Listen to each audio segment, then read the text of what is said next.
Hi everyone, I'm Joy Rosa with Earthworks Acupuncture, and today we've got two special guests, the founders of Portland School of Shiatsu, Susan Hare and Beth Hazard. Susan's a licensed massage therapist and has over 20 years of yoga practice and spent 10 years of extensive study with the late Pauline Sasaki, the founder of Quantum Shiatsu. Beth is a licensed massage therapist and acupuncturist and has been doing body work for the last 25 years. She's also studied with Master Liu He and Dr. Liu Dong of the Lingui International Healing School, based here in Portland. Welcome, Susan and Beth. Hi. So can you tell us each a little bit about yourselves? Like, where are you located currently? Yeah. I am in Northeast Portland, Concordia neighborhood. Okay. And here with my two little boys and my husband. And we're people that like low structured lifestyle. Like the kids, they love having all this time with us. They love not having to go to school and just create their own curriculum through play. So yeah, it's good. I mean, I have to rein it in some. We'd actually do better if I just sort of even just have a little quick check-in, like what are our goals for the day, but not try to like get on some sort of crazy timeline. Totally. Yeah. Susan, how about you? Well, I'm a little bit farther south of both of you. I'm down in Milwaukee, Oregon, in a sweet little neighborhood, and I am pretty much chilling out too. I am getting in some gardening. It's more of deconstruction than construction in the garden right now. There's a little bit of planting going on, so I'm just loving the time outside, watching everything start to flower and bloom. I know. And just, and taking time to go inward too while we're in our homes, also taking time to go in my own. Yeah, absolutely. Can you say a little bit more about your own healing journey and like how you both found each other to start practicing together too? We're at this point, I think we're soul sisters. Right. I had heard the word a few times in my life and I didn't know what it was. And then I knew I wanted to see what massage was all about, massage school. And I went to check it out and they were locked up for the day and they had a description of this thing called Zen Shiatsu. And I read it and it just chills went through my body. And I knew when I read the description that was what I was meant to do. And I've never looked back. And then quickly I found my teacher, Pauline, and actually my first teacher as well. Through both of them, Beth and I came upon one another and here in Portland and have ever since. I don't know, the first time I met Beth, I knew she was special. And I knew that I wanted to, spend more time with her. So I feel very blessed that we have our paths merged and have stayed close and have gotten even tighter over the years, and what we believe it's all about, whatever that means, and what we're here to be and experience and love and joy and all those sorts of things. So when did we first meet? You facilitated Pauline coming to Portland for the first time. And that was the first time I met you. I was coming to that training, and that was my first time working with Pauline. And we've both studied with Sandy Mullaney, the late Sandy Mullaney, and I was taking a class with her privately, and she hooked me up with you guys. Yeah, that was the first time. That's awesome. That's probably 2003 or 2004. Okay, so it has been a while. Yeah. Is this also when Shiatsu first entered your lives for the both of you, or this is all just? No, we had both been at it. I started doing Shiatsu in 92. Mm-hmm.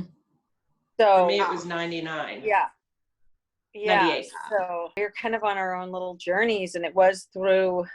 Well, we both studied originally at East West College with Sandy, and then we're connected. Sandy connected you with Pauline. Is that correct, Susan? Right. And I started going to the East Coast to study with Pauline at Zendo every year up in the Catskills. Yeah, and I didn't do that until later. I got in on the last two trainings at the Zendo. Awesome. So tell us a little bit more about who Pauline Sasaki is and what is this business with Quantum Shiatsu? She passed away in 2010. She was really she was one of the living masters of Shiatsu in our lives. She studied with she was Japanese American. She studied with the creator of Zen Shiatsu, Okay. Shizuto Masunaga. She also attended Ohashi Institute, correct, Susan? Yeah, actually, she helped set up his curriculum with him. Oh, wow. Yeah.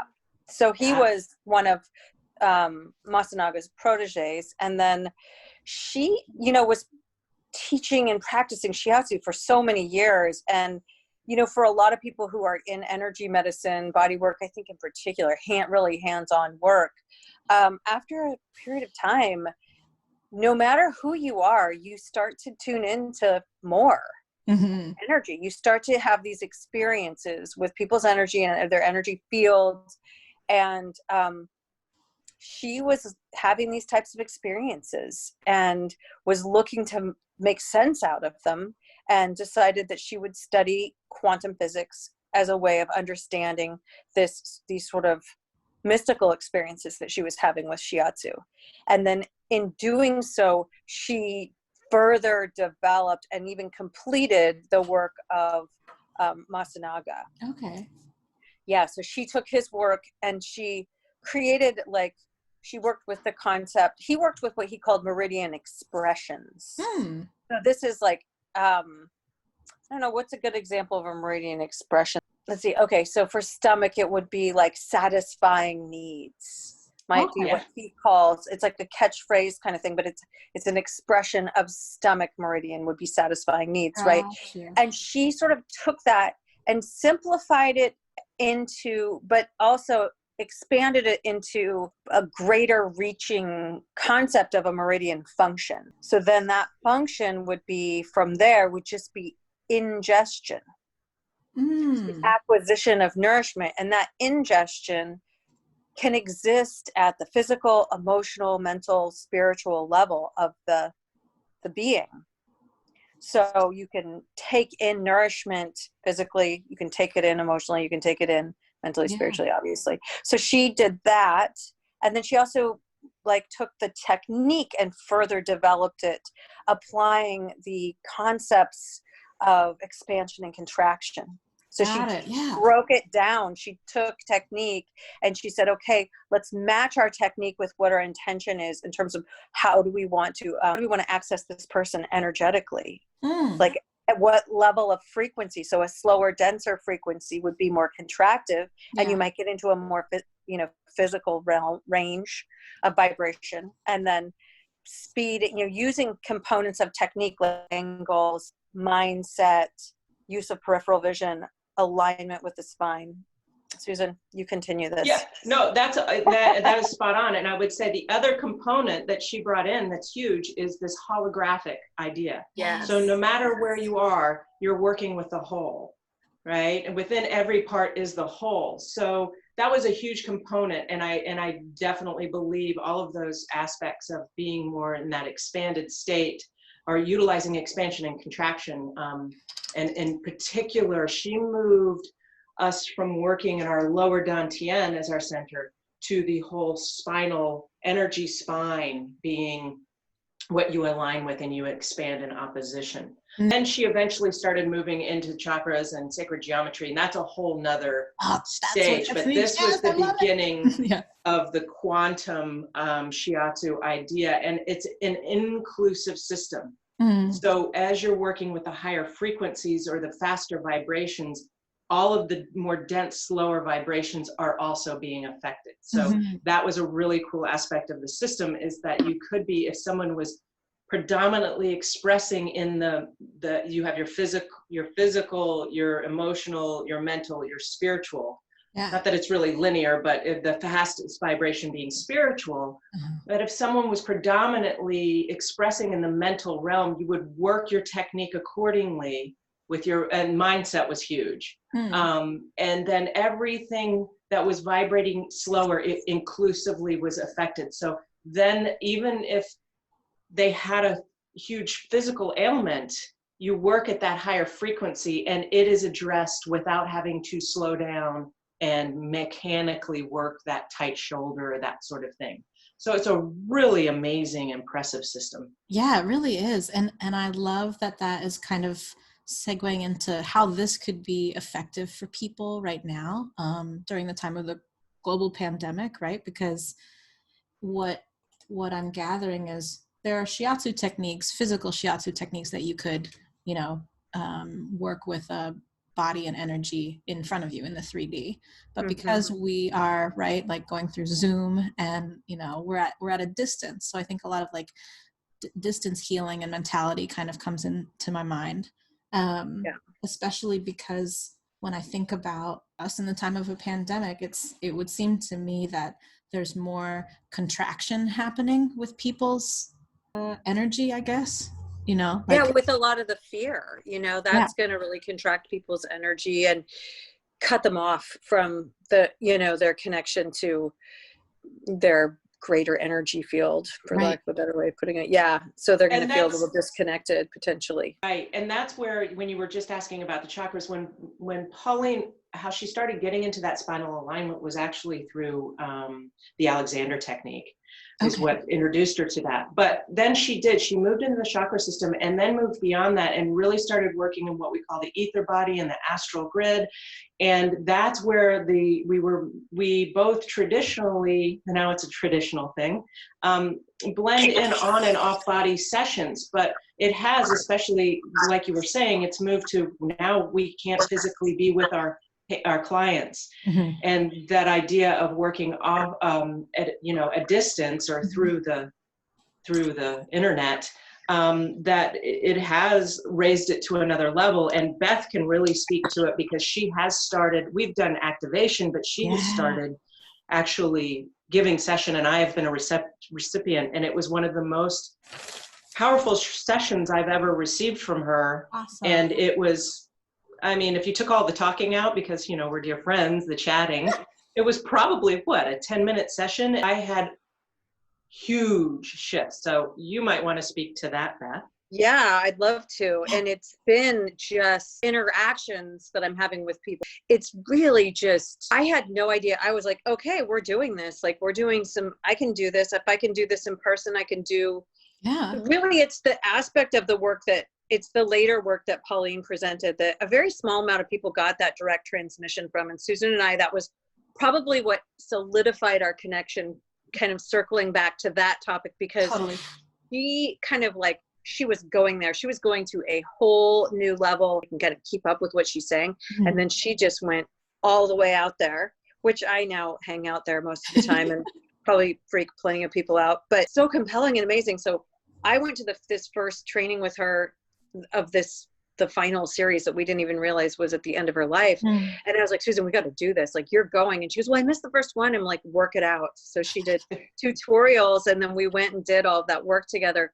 So it's really like our work has also really taken off from there, from when she exited 10 years ago. Humanity 10 years ago. And a lot has happened since then, which is probably a whole other conversation.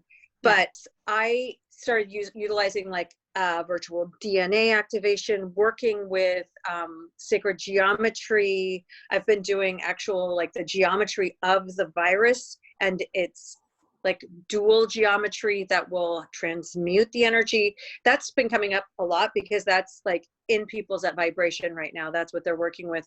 But a lot of other things around the fear, around aligning with truth. I think we are in a time with going inward and seeing the impact of us all taking this huge break. We can see like on our environment what happens, right? And so it is waking us up to, I've been saying like, we're coming out of the smog, like, we're coming out of this fog of like, this kind of reality has not been clear to many people, I think, for a while. And now it's like, we're seeing things in a whole new light with like actual visual clarity, like in terms of like seeing the sky and things like that. But also it's kind of cracking open a whole bunch of stuff for people. So I've been working with people on that and like what's coming up for them, and more continues to come up. I mean, Susan and I both have a very like committed meditative practice. I think both of us are really going way into the heart right now. And that's kind of coming up as a whole new layer to be working with people on. But it can be anything. I mean, people have been coming in with all sorts of chief complaints, and their experiences have been really powerful. And it just is really cool to see like how connected you can be through this type of interaction, right? Like we can totally feel each other's energy and work with each other's energy yeah. Through a device like this. It's just it's amazing. Can you talk a little bit more about like the importance of attuning or reattuning people with these activations, like in terms of Pauline's theories of holographic theories, and like having, you know, like the ether kind of affect the different levels and then bringing it down, like anchoring it into 5 or 3D, sorry.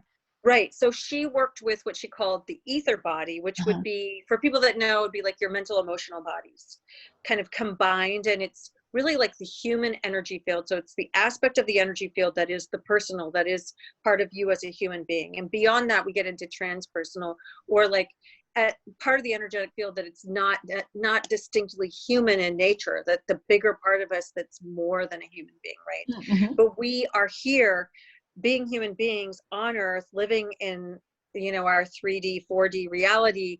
And so we need, it's really about connecting with these higher frequencies and utilizing that aspect of the energy body to transduce higher frequencies so that we can be functioning and utilizing. So like if something is coming up in the field for the collective, like fear, or like something good even. I mean, say it's just like a huge like planetary upgrade around love or joy or whatever. We don't always come into easy alignment with it. You know, our energy fields we could easily, it can kind of hit us sideways, and we don't necessarily know how to work with that energy. Mm-hmm. And so by getting this type of work, it kind of puts you into direct alignment with what's going on, all sorts of shifts in consciousness. So it kind of just puts you so that you can work with the energy of the unified field and be in alignment with it, so you can utilize it and kind of express it, create with it, manifest with it. And so, yeah, that's kind of like what we're doing. And so, you know, there's times when, like, say there's the big astrological thing going on, and although it can feel negative at times, it never is. It's always an opportunity. And that's a good example for people who like astrology, where like we're all feeling all messed up over the Mercury retrograde or something. We really just need to come into alignment with it, right? So we can utilize what it has to offer. That's that kind of an idea. Yeah. Or like the full moon is really like super hardcore right now. And it's like, if you can come into alignment, you can unlock what it's got for you, its potential in you. And so those are things that we're working with as well. Those are things that are being taken into consideration. Or I love that, Beth. That's a huge point, because my next question for you would have been, you know, like what are the hopes that quantum shiatsu can be like as a vehicle of benefit for communities at this time, right? And I think you just nailed it, because there's so much shifting, and once you realize that you can come into alignment somehow, is actually really, again, harkening back to Pauline's ideas of expansion and contraction, right? Like inward to expand outward and unlock that potential. Let it fill your grid. Right. Fill your grid up, fill up. What I was going to say is, it's also because it's not that we want to expand and scatter out. Right. It's that it's so a huge component of all of this is perspective. Yeah. Where is your perspective? So if you're standing in the field, your perspective, or in the unified field, you have a completely different perspective, which means your expansion is actually into the center of your being. So you find that stillness, and it transmutes and expresses in this 3D world or in this human experience.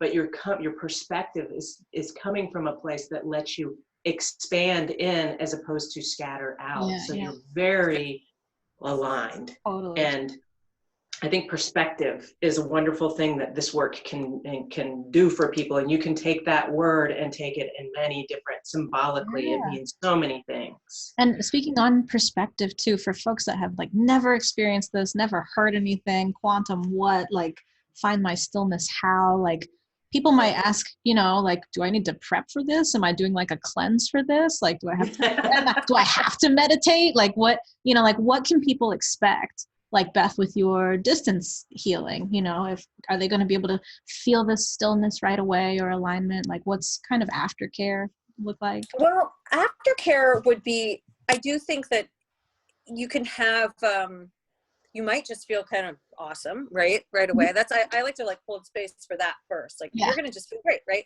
But you might also like feel a lot going on, which could manifest as just being tired, you know, all the kinds of things you might feel after energy work. So maybe you're tired, or maybe you feel more thirsty, or maybe you feel emotions coming up and releasing quickly. I would like to, you know, not necessarily getting stuck in them, but you just can have a sense that things are really moving on an emotional level. Or mostly people just feel a lot better and they have a lot more clarity. And I kind of ask that they do things like, you know, get out for a little walk and move around, drink extra water, take a bath, rest, all those kinds of self-care things that you might want to do for just after you've had some sort of energy session like acupuncture or something like that. But just that you're like creating a little space, or take a little space for yourself to reflect on how you're feeling. Also, like you might have some really great awareness afterward, like something might come into, and I like to think of it as like, that's you coming into alignment with you. So it's just, I don't see myself as doing that for a person. I see myself as like helping a person find that alignment for themselves so that they can find those awarenesses, right? Yeah, so facilitating. Yeah. I'm a facilitator. I'm definitely not like putting something into someone's energy. Like your energy field is complete within itself, and it's how I'm interacting with it. Yeah. But I'm also incredibly co-creative. Co-creative is the word. Co-creative, absolutely. Yep. Yeah. That's what I love. I love that. And that's when I was in the clinic as an acupuncture student, I felt that way too. I just felt like the chi mechanic instead of. Right. Yeah. And these group work that we're doing too has been really great to get to larger groups of people coming into, you know, assisting, getting into that alignment. Because also if you on a personal level are coming into alignment, your energy field is impacting those around you. And like, in a sense, you can only do you, right? Yeah. And so we all have to like do ourselves. Oh, say that again. Say it again. That's so important. we have to really do our own energy, meaning we need to come into alignment in the ways that we choose, meaning, you know, it could be meditation, it could be yoga, it could be chanting, it could be walking, connecting, all those things that we talk about, unifying yourself with for Shiatsu, right? You know, whatever that is, but your impact on the field is important. Your impact on your community, just by simply being in your own space, working on your own stuff, is so valuable for everybody around you. I love that. And I love that too, because I've worked in so many years with like social justice groups and grassroots groups, and you know, just movements would look different if you kind of kept to your, you know, and tend to your own garden. It makes use more sustainable. It makes movements more sustainable. Especially now, correct? I mean, we're all in our own little huts. And so this is the time to really be able to do that inner work and realize and awaken to, I mean, it is scientifically proven, we are all connected. We are all, we're all connected through this field. So if you're working on yourself and you're shining brighter and brighter and brighter, you're just helping the whole to shine brighter and to really come out the other side, you know, at a whole other level. To me, I believe it's an incredibly exciting time. I mean, of course, none of us know what, you know, it's like all this deconstruction and we have no idea what's going on, but it's also the most exciting time to be alive, because this is our time to shift hugely as human beings and elevate and illuminate and rise up to what we are, which is magnificent. We really are, which is expansive. It's much bigger than 3D. Exactly. Yeah. I love that. So for each of you, how are you caring for yourself at this time, you know, during the coronavirus? Right.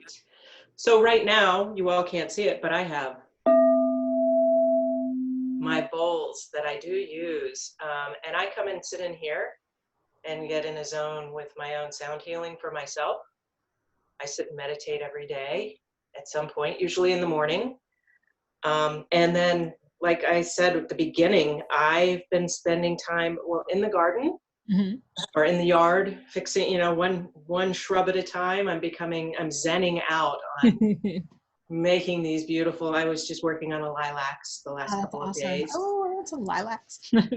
And then my husband and I have been trying to get out. We went on a really long bike ride yesterday, and the day before we're close to the Springwater corridor. So making sure that I'm moving and breathing and taking advantage of this amazing weather right now. So those are some of the things that I'm doing. Cool. How about you, Beth? Yeah, I mean, meditating a lot more than usual, which normally is kind of a lot, but like trying to get up, if I get up early before the kids, then, but it's cute because I a lot of times end my meditation with one or both of them on my lap.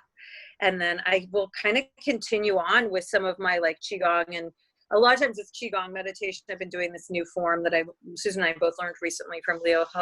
Yeah. And so I'll just keep doing it and like kind of include them in it in whatever way. And they're pretty good about, they want to come and like kind of snuggle with my energy at that point, because I'm usually pretty high vibe. pretty high vibe. But so doing a lot of that, I am taking like herbs to like keep myself healthy. Susan and I were on a this group call through Resonant Science Foundation that we're members of, and they were putting out some ideas on, like, they were talking about ionic zinc being really important to take right now for actually stopping virus from reproducing. Oh, wow. Which is kind of cool. So there's some little tidbit for you. I also, you know, Royal, my 9-year-old son, has been ill for like 4 weeks. He's doing fine, but like he may have had it, and I was treating him with Chinese herbs.